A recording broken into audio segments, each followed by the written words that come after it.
저는 그냥 간단하게 제 소개를 먼저 드리고 시작을 할게요. 저는 원래 연극을 전공을 한 사람이 아닙니다. 그러니까 대학에서 연극 공부를 한 사람이 아니고요. 저는 미학을 전공을 했었습니다. 세월이 지난 다음에 왜 내가 미학을 했는지 전혀 모르고 살고 있어요, 아직도. 근데 하여튼 대학 다닐 때부터 연극반에 1학년 때부터 연극반에 쫓아다니다가 결국은 대학 졸업하고 계속 연극을 하게 돼서 지금까지 오다가 한 7년 전부터 학교에 가서 이제 학생들하고 만나고 있는 상황입니다. 저는 전공이 연출이고요. 그래서 저는 연극판에서도 저는 스스로 생각하기에 저는 사관학교 출신이 아니고 장교가 못 되고 하사관이라고 생각을 하는데, 그 대신 장교는 떠나도 하사관은 잘 안 떠나거든요, 부대를.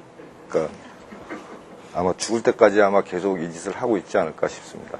연극은 그런 것 같아요. 이렇게 그러니까 사람이 움직이고 이렇게 뭐 말을 하고 하는 것이 보이는 거지, 내가 지금 생각하는 거를 이렇게 보여주는 건 아니거든요. 그러니까 내가 생각하는 걸 보여주는 거는 소설이 뭐 무의식의 흐름 뭐 이런 얘기도 하고 하는 그런 데서 얘기하는 거지, 연극은 그런 행동이라든지 무슨 행동이라는 말은 크게 말하면 표정까지 포함되고 다 하는 건데, 모든 손가락 하나 움직이는 거 뭐 무슨 털이 움직이는 것까지 머리카락 움직이는 것까지가 다 행동인데, 그 행동으로 나타나는 표현이 연극인 것이지, 효과가 연극인 것이지 내면에 대한 깊이 있는 성찰을 하는 건 아니라는 생각이 들어요. 그러다 보니까 이 인간에 대한 관심이나 인간관계에 대한 관심이 없이는 연극이라는 거를 하기가 거의 불가능하다, 그런 생각이 들어요.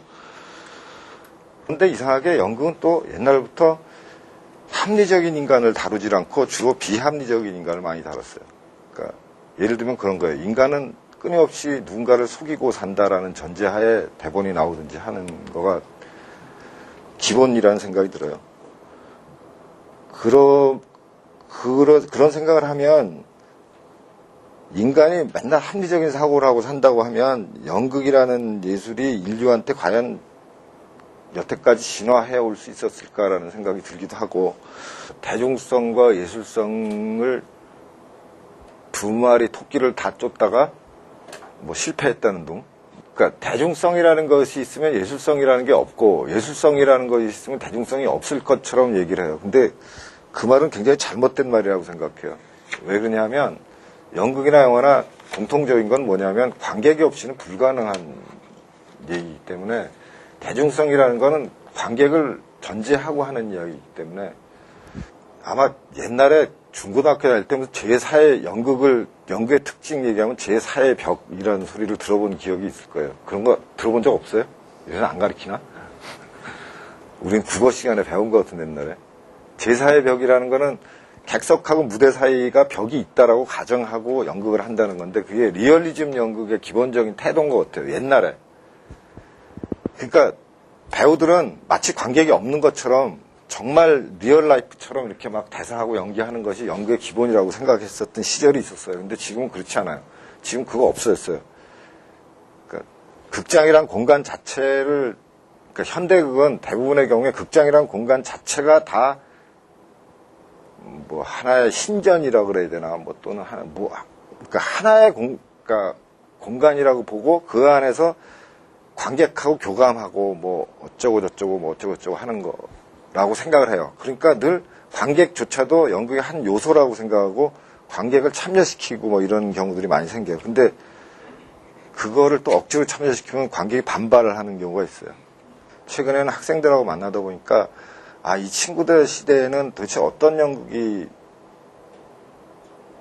연극을 해야 되지? 어떤 생각을 하면서 연극을 해야 되지? 하는 생각을 할 수 없이 하게 되더라고요. 그러다 보면 지금, 그러니까 아까도 진화라는 말을 잠깐 했는데, 죽어라고 학교에서 이제 그 캐논을, 그러니까 전범이 될 만한 그런 공연을 해야 된다. 학생들은 그걸 해야지 다음 할 수 있다라고 그런 얘기를 하는데, 그것만 해갖고는 안 된다는 생각이 자꾸 들고, 우리가 학교 다닐 때 그 미대 옆에 있는 미대에 다니던 친구들이 술 먹으면서 맨날 두덜대는 게 뭐냐면, 김민기라는 미대 음악과 나온 그 친구가 어느 날 술 먹고 그러더라고요. 걔는 1학년 때부터 추상화를 그렸대요. 구상을 해본 적이 없대요. 근데 맨날 선생한테 야단맞았대요. 너는 구상도 못하는 놈이 추상을 한다는 게 말이 되냐고 야단을 맞았대요. 근데 사실 요새는 그런 말은 없어졌거든요. 그러니까 이게 모사를 잘한다 그래서 반드시 그림을 잘 그린다든지 또는 그게 아티스틱하다고 말을 하진 않아요. 우리나라는 아직도 그 석고대상을 갖고 시험 보는 학교가 아직도 미대가 좀 몇 개 남았는데 유럽에는 그렇게 해서 미대를 들어가는 경우는 없다 그래요. 그 맞는 얘기 같아요.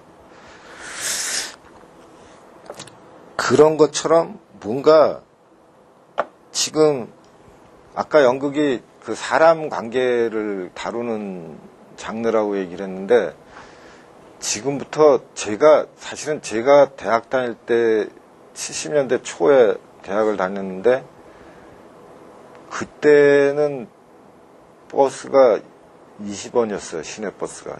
짜장면이 40원인가? 50원인가?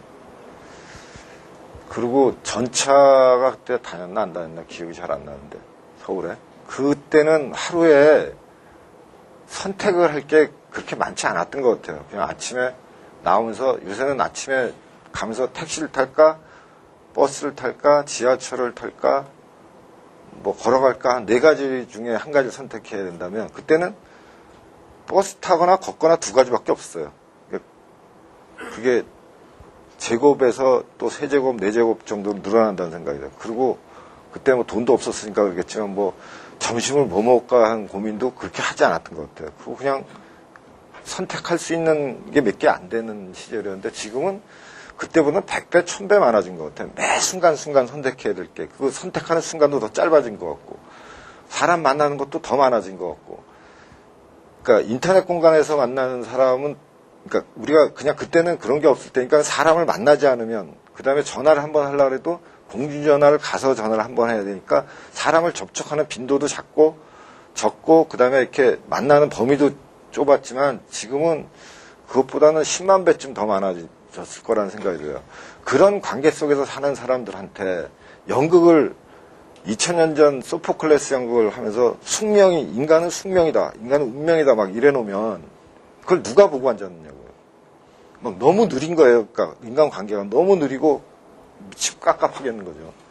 사실은 어떻게 보면 지금 제가 이게 또 어떻게 보면 굉장히 편견일 수도 있는데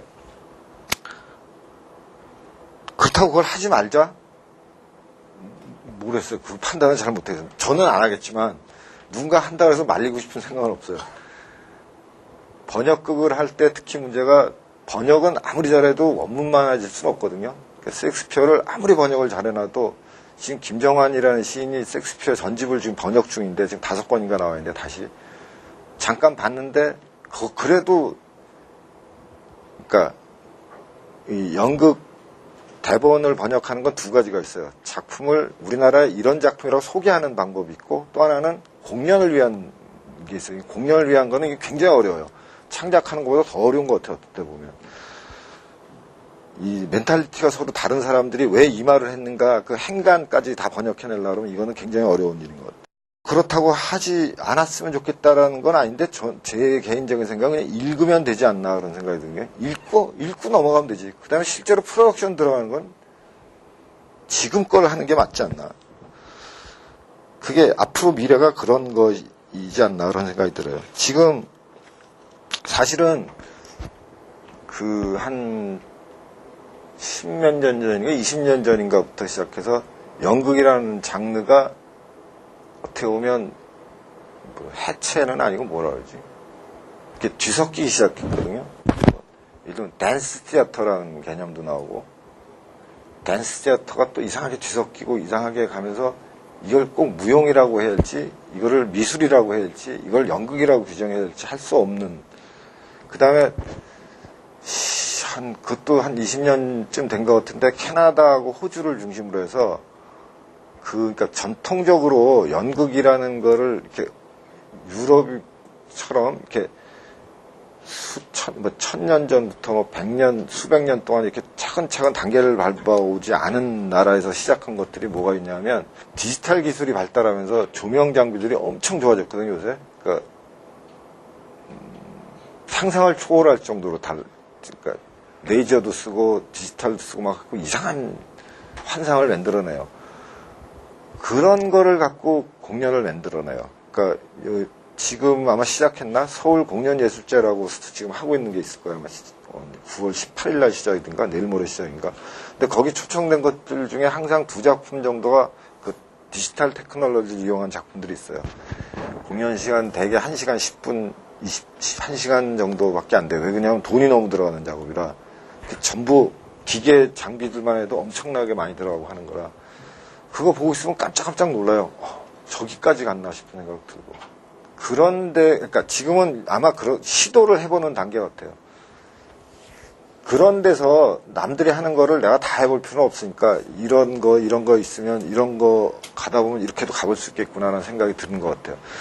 그게 이제 또 그 반대쪽에 예를 들면 제가 그건 박물관용하고 우리가 대중을 만나서 공연하는 거하고는 달라야 되지 않냐. 그걸 안 하고 있는 게 큰 문제라고 생각하는 게 우리 판소리가 창작 판소리가 이제 조금씩 나오기 시작했지만 그동안 너무 그 원전에 충실하게 오는데 너무나 집착해 오랜 세월을 그렇게만 수십 년을 판소리가 이렇게 막 대중화되면서부터도 지금까지 수십 년 한 40년 동안 아직도 그냥 계속 원전 중심이었고 탈춤도 마찬가지였던 거고 탈춤도 창작 탈춤이라는 얘기가 나온 지가 벌써 3, 40년 됐는데 발전이 안 되고 하여튼 그렇게 지체하고 있는 사이에 문제가 자꾸 점점 커지면서 장르 자체가 죽어가는 거 아닌가. 우리나라 지금 씨름이 없어진 것도 그런 것 같아요. 프로 씨름이 거의 사라져버린 것도 그런 것 같아요. 변화하지 않는 데서 오는 것 같아요. 저도 아까 잠깐 얘기했지만 저도 그러니까 전통적인 컨벤셔널한 연극을 안 하려고 그래서 이제 액자 무대를 언제부턴가 안 들어가기 시작했어요. 그러니까 저는 그냥 체육관 같은 공간이 제일 좋아요. 그런 데서 이렇게 관객 그 참 재밌는 경험을 했는데 객석을 양쪽에 놓고 여기 출입구니까 의자 좀 놓고 그다음에 가운데서 공연을 하면 굉장히 희한한 경험을 했어요. 한번 그런 공연이 요새 몇 개 있어요. 그거 한번 보게 되면 그 생각을 해봐요. 뭐냐면 내가 지금 배우하고 무대에서 연극하는 걸 보잖아요. 그러면서 그 뒤쪽에 있는 그거를 보면서 즐기는 관객들 얼굴도 봐요. 그 반응까지 같이 보니까 이 보는 즐거움이 증폭되는 느낌이 들어요. 사실 그렇잖아요. 웃음이라는 게 남이 웃으면 더 웃게 되잖아요. 그냥 나 혼자만 웃으면 잘 안 웃지만 누가 웃으면 더 같이 웃게 되는 것처럼 그런 것 같아요. 감정의 증폭이라는 게 굉장히 심하게 나타나더라고요. 근데 연출가를 예를 들어서 설명할 때 뭐 오케스트라의 지휘자님 뭐 어느 거하고도 정확하게 맞아떨어지는 건 없는 것 같아요. 저는 오히려 축구 감독하고 맞다는 생각이 많이 들어요. 오케스트라 지휘자는 무대 위에 서잖아요. 물론 등을 대고 있지만. 연극 무대는 공연하고 나서 연출이 인사 안 해요. 오케스트라 지휘자는 끝나고 나서 돌아서 지가 먼저 인사하잖아요. 그러니까 그건 차이가 있는 것 같아요. 근데 축구는 감독이 절대로 운동장 안에 안 들어가잖아요. 요새는 카메라가 있어서 감독의 얼굴을 비추긴 하지만 그러니까 경기가 시작되면 감독이 아무리 소리 질러도 선수가 뛰어버리면 그만이듯이 배우가 해버리면 끝이에요. 그 대신 리허설 하는 동안이 중요해요. 리허설 하는 동안 연출은 뭐냐면 딱 유일한 관객이에요. 한 명밖에 없는 대표 관객이에요. 그 연출은 내가 보고 싶은 연극을 만드는 거예요. 리허설 하는 동안. 내가 보고 싶은 연극을 만들어가는 과정. 그 연출도 굉장히 다양해요. 그 예를 잠깐 들어볼게요. 옛날에 지금 베를린 필 상임 지휘자가 사이먼 레틀이거든요. 그 전에 아바도가 하고 아바도 그만두고 나서 사이먼 레틀하고 근데 거기는 그 상임 지휘자를 선출하는 방법이 교황 선출 방식이에요. 그러니까 단원 전체가 100% 저 사람이다라고 얘기할 때까지 며칠 될 때까지 계속 회의해요. 우리 화백제도 비슷해. 신라 화백처럼 계속 회의를 해요. 근데 그때 후보가 두 명이었어요. 한 명이 바렌보임이었고 한 명이 레틀이었어요. 두 사람이 차이가 뭐냐면 바렌보임은 리허설 때 그렇게 얘기해요. 내가 하라는 대로 해. 그럼 달라지는 거 알 수 있어. 너희들 지금 모르지만 내가 하라는 대로 하면 너네가 느낄 수 있어. 라고 얘기를 해요. 사이먼 레틀은 뭐라고 하냐면 이렇게 얘기한대요. 이렇게 한번 바꿔보자. 한번 조금만 바꿔보자. 한번 해보자. 그렇게 얘기를 한대요. 결국 레틀이 됐거든요. 나중에. 그러니까 바렌보임은 어떻게 보면 굉장히 독재적인 사람이고 레틀은 뭐라 그러나? 노무현 전 대통령 같은 사람은 아닌가? 그 사람도 말을 많이 하잖아요. 막 이렇게 계속 얘기는 하잖아요. 어쨌거나.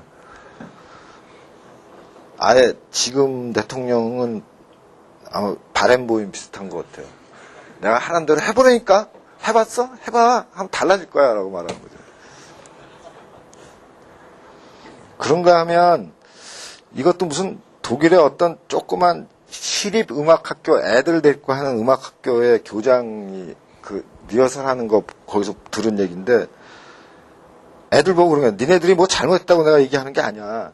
그냥 내가 어떻게 했으면 좋겠다고 내가 원하는 걸 니네한테 얘기하는 거야 라고 얘기하는 방식도 있고 이게 대표적으로 여러 가지 스타일들이 있는데 오자와 세이지라는 지휘자는 그러더라고요.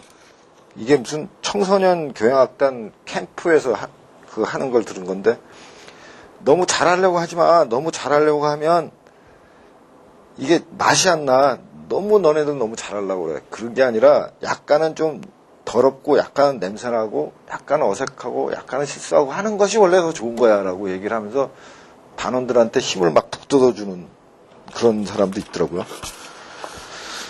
그 다음에 타이완에 클라우드 게이트라고 유명한 그 무용단이 있어요. 거기 연습하는 거 거기서 그 안무가가 무용 공연할 때 연출 누구 안무 누구 이거는 사실 잘못된 거예요. 그냥 안무가 연출이에요. 연출이 따로 있는 건 말이 안 돼요. 사실은 우리나라 안무하는 사람들이 자신감이 없어서 그런지 꼭 연출을 갖다 불러다 쓰느라고 자꾸 그런 일이 생기는데 그 무용수들한테 그 사람이 그러더라고요. 야 너네들 지금 그건 안무잖아. 안무하는 대로 하는 거잖아. 그게 무슨 춤이야. 그럼 소리를 빽빽 지르더라고요. 그 무슨 얘기인지 확실히 알겠어요. 그러니까 배우나 무용수 자체도 창작단이라는 생각을 잊어버리면 안 된다는 얘기겠죠. 그러니까 안무는 틀을 만들어주는 거지 그 다음부터는 아까 얘기한 퍼스널리티가 중요해지고 크리에이티비티가 중요해지는데 거기까지 가느냐 못 가느냐가 중요한 것 같아요. 진짜 우리나라 연출가도 그렇고 전 세계 연출가 중에 페스티벌리스트들이 있어요. 굉장히 유명한 사람들이에요. 그 사람들은 국내 공연 잘 안 해요. 지원도 무지무지 받아요. 우리나라의 홍라이라는 분이 지원하는 로버트 윌슨이라는 사람도 연극 공연 하나 하는데 올리는데 뭐 60억을 썼대나 무슨 100억을 썼대나 뭐 홍라이 씨가 뭐 몇 억을 줬다 그러고 뭐 그런 사람이 있어요.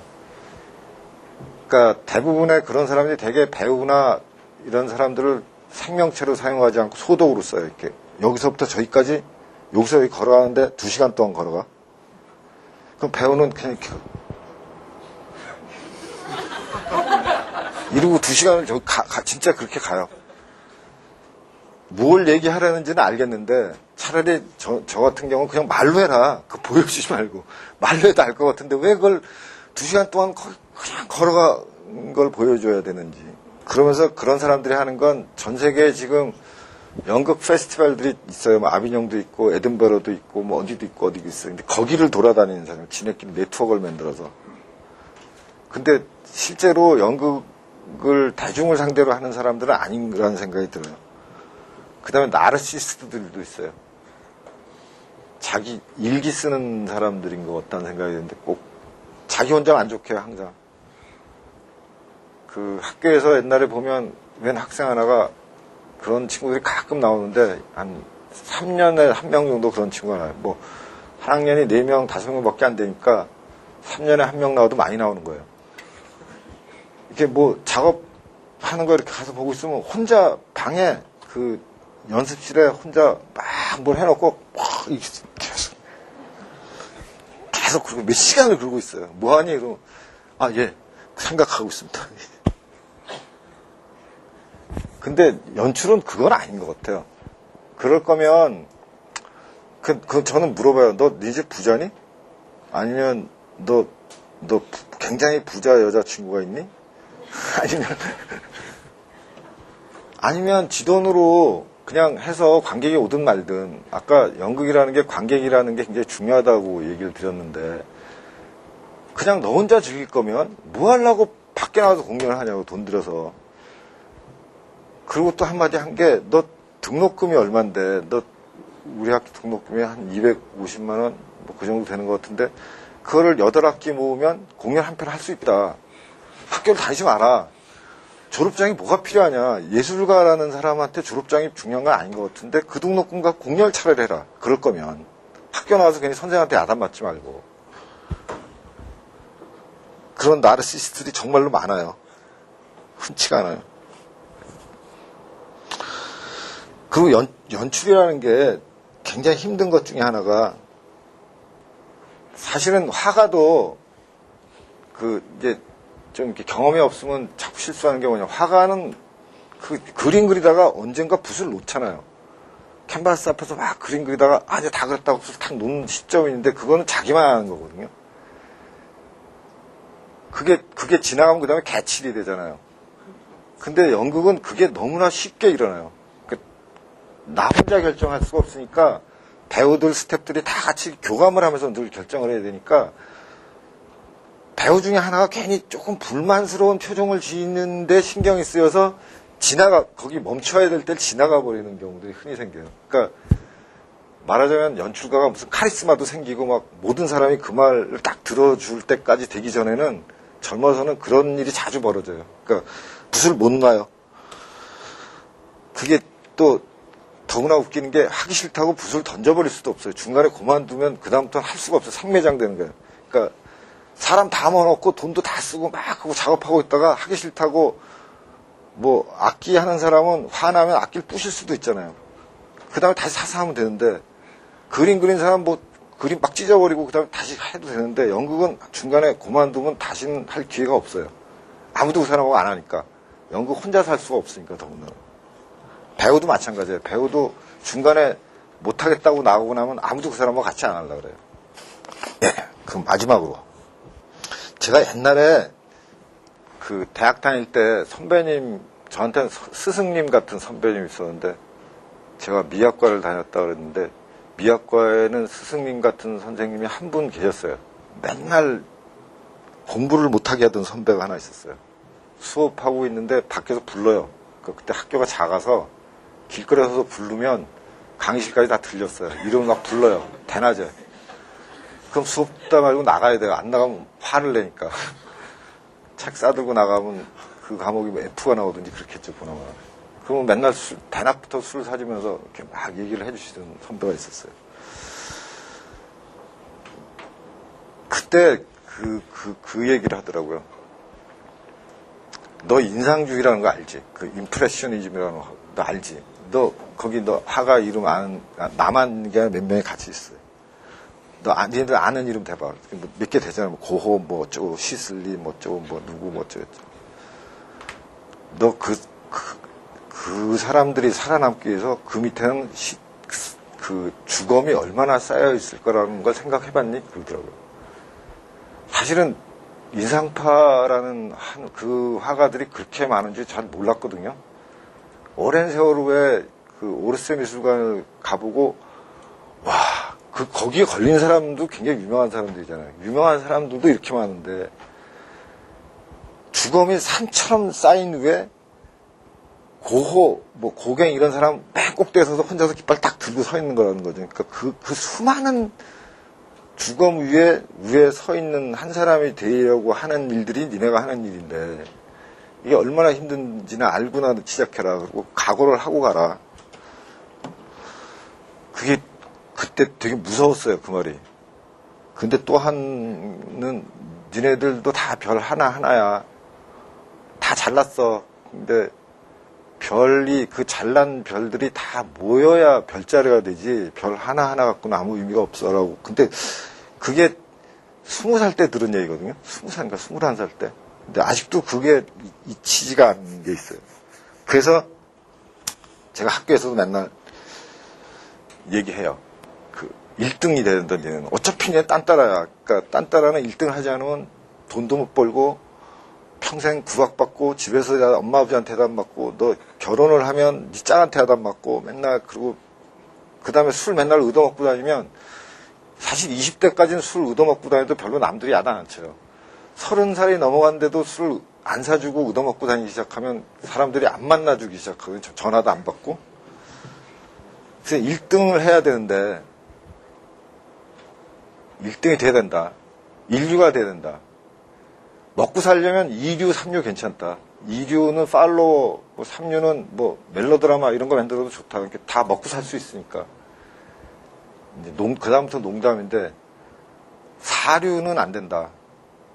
사기 치는 건 표절하고 그런 거잖아요. 4류. 5류는 그건 잘못하는 거니까 정말 더 안 되고 6류는 고기잖아요. 그 포르노그래피 같은 거 만들면 안 되니까. 근데 그러면 1등을 다 할 수는 없잖아요. 누가 어떻게 다 1등 하냐. 근데 옛날에 어디서 본 책에서 본 얘기인데 그래요. 그러니까 과학도 비슷하다는 생각이 들어요. 우리가 하는 이런 예술이니 공연이니 무슨 뭐 어쩌고저쩌고 하는 것들은 다양하다는 것 때문에 갖고 있는 가능성이 더 많다는 생각이 들어요. 자기 사다리를 만들면 1등이에요. 남이 만들어 놓은 사다리를 가서 올라가려고 그러면 뒤에 갈 수밖에 없잖아요. 근데 내가 내 사다리를 만들면 내가 맨날 1등 할 수 있잖아요. 그러니까 결국 자기 사다리를 만들어 갈 수 있느냐 없느냐가 제일 중요한 것 같다는 생각이 들어요. 그게 굉장히 중요해요. 최근에 더 패브릭 오브 코스모스인가 잠잘 때 수면제용으로 보고 있는데 굉장히 어렵더라고요. 근데 거기에 수많은 물리학자들 이름들이 계속 나오는데 한국 사람은 한 번도 못 봤어요. 없더라고요. 저번에 무슨 스트링 코스모스라고 경희대 김순건 교수인가 쓴 좀 얇은 책인데 거기는 한국 사람 이름이 좀 나와요. 이휘소 박사도 나와요. 근데 왜 그 책에는 나오는데 왜 다른 나라에 쓴 책에는 한국 학자들 이름이 하나도 안 나올까가 사실은 나중에 여러분들 이름이 이렇게 나오든지 뭐 이렇게 되려면 1등 해야 되는데 2류, 3류 되면 안 되는데 그리고 자기 사다리를 만들어야 되지 않을까 그런 생각을 했어요.